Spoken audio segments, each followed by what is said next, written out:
This is the new Wixey digital fence. Come have a look.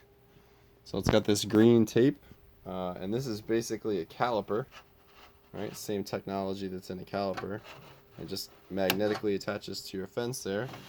So bring it over here like this, and you let it touch the saw blade, and you can of course set 0, which I've already done.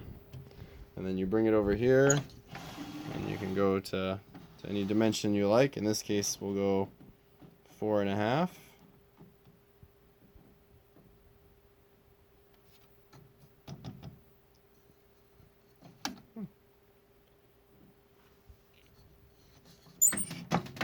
So that's where I cut this block of wood. So look up here at the blade. Right, cut this a second ago, and then you take your caliper, you put it on here.